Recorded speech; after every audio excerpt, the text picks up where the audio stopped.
Good day everyone, my name is Sugna S. Murthy.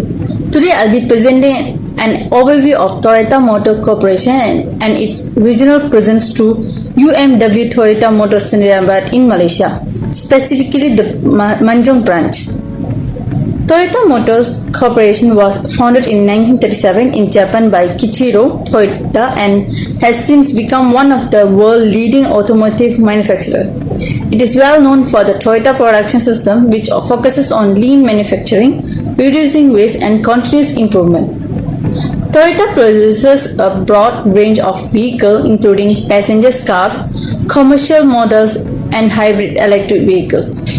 With operations in more than 170 countries, the company is also highly active in international trade, importing and exporting vehicles and components worldwide. In Malaysia, Toyota operates to UMW Toyota Motors Sdn, a joint venture with UMW Corporations. One important regional outlet is Manjung branch in Seri Manjung, Perak. Established in 2005, this branch provided full automotive services including new vehicle sales, servicing and repair, insurance renewal and road tax assistance. Customers receive expert support from trained sales consultants and certified technicians using advanced diagnostics. Additionally, the branch promoted hybrid and fuel efficiency models in line with Toyota's global sustainability goals. They also utilize digital tools like WhatsApp and CRM software to maintain a clear, responsive and communication with customers. In summary, Toyota's global excellence in innovation and quality is clearly reflected in the services and operations of the UMW Toyota Manjung branch, making it a strong example of effective localization of an international brand. Good afternoon everyone. Today I will be presenting on Toyota Malaysia Export and Import Operation. UMW Toyota is a wholly owned subsidiary of Toyota Motor Corporation Japan. It operates as both a distributor and assembler in Malaysia, linking the country into Toyota's global manufacturing and distribution network.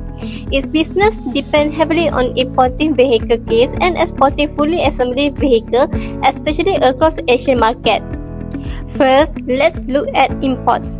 As a distributor and assembler, UMW Toyota Motors Sdn mainly imports CKD kits. These are completely knocked down vehicle kits from Toyota plants in Japan, Thailand, and Indonesia. These kits include engines, body panels, and chassis components, which are then assembled at their plant in Shah Alam.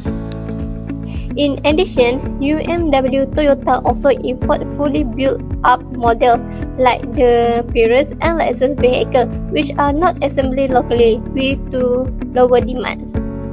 To maintain global quality standards, Toyota Malaysia also import high-tech components such as electronic control units, hybrid batteries, and infotainment systems. These parts aren't produced locally, but they are crucial for Toyota's move toward electrification and smart vehicle technologies. Next, on the export side, since 2006, UMW Toyota has been exporting fully assembled models, starting with the Toyota Hiace to Thailand and later models like Vios and Fortuner to countries like Indonesia, Philippines, and Vietnam. Exporting are mostly in the form of fully built vehicles, but Toyota Malaysia also ships some components, contributing to intra-Asian trade and regional supply chain. Finally, the strategic significance. This trade operation align with Malaysia's national automotive policy, which encourage local assembly and export. By importing parts for assembly and exporting finished cars, Toyota Malaysia supports Malaysia's ambition to become a regional automotive hub. Moreover, these trade models boost local employment, improve technology transfers, and positions Malaysia as part of Toyota's rich diversified global supply chain. Thank you. Okay, I will be presenting on the international expansion strategies used by Toyota Malaysia operating under UMW Toyota Motors Sdn. So Toyota's Malaysia's growth across Asia is driven by a blend of market research, strategic partnership, localization and risk management. All this align with Toyota Motor Corporation's global vision. So first, Toyota Malaysia emphasizes strong market research before entering new markets. They collaborate with regional Toyota office and use both qualitative and quantitative data to analyze consumer demand, regulations and competition, especially in countries like Thailand, Vietnam and the Philippines. So supported agencies like Metrate and MITI also plays a role in identifying suitable export market. So Toyota selects models such as the Vios and Fortuner based on the market fit backed by demand forecast. Additionally, they leverage trade agreements like AFTA and RCEP to reduce tariff and export vehicles more competitively. Next, Toyota's success relies on regional supply chain integration. So, Toyota Malaysia assembles vehicles like using CKD kits imported from countries like Thailand and Indonesia, then export them to the Asian nations. So this strategy lowers production costs, improve logistics and help boost plant utilization inshallah.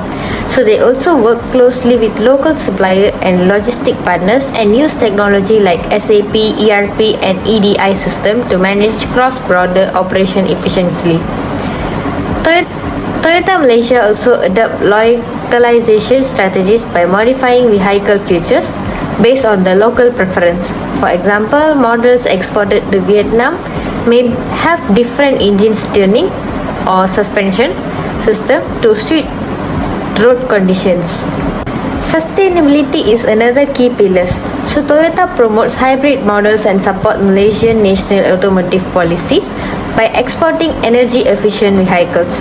So this aligns with Toyota's global green visions and meet eco-regulation in foreign markets. Finally, to manage risk, Toyota diversifies export across multiple Asian countries. So this helps the company stay resilient even if one market faces disruptions. They have also started exporting local manufactured auto components, positioning Malaysia as a regional part supplier. So this approach strengthens Toyota's global supply chain and support business continuity in uncertain times.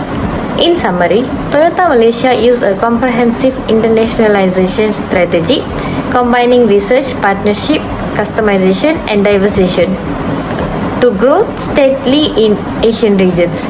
Thank you.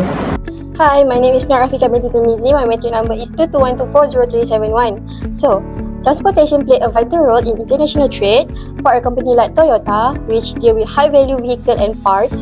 Choosing the right transport mode rightly affect cost, delivery time and customer satisfaction. So at Toyota Manjong under Focus Auto, several transport modes are used such as road, sea, air and multimodal. Each is chosen based on the factor like distance, urgency and cost efficiency. So, the first one is road transportation. Road transport is the most commonly used, especially for regional and last mile delivery. Vehicles that arrive at Port Klang are transported to branch like Manjong using truck arranged by the headquarters.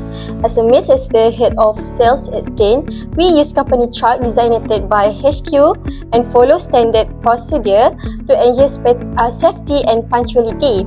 So, road transport offers flexibility, door-to-door service and control over vehicle condition, which is essential during the final delivery stage. So, the third one is air and multimodal transport.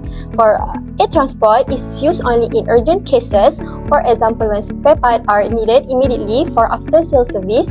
Though costly, it ensures fast delivery to maintain service quality and meet warranty obligation. So, Toyota only use multimodal transport combining sea and road method. For example, import cars are first shipped to Malaysia by sea, so then moved by road to various dealerships.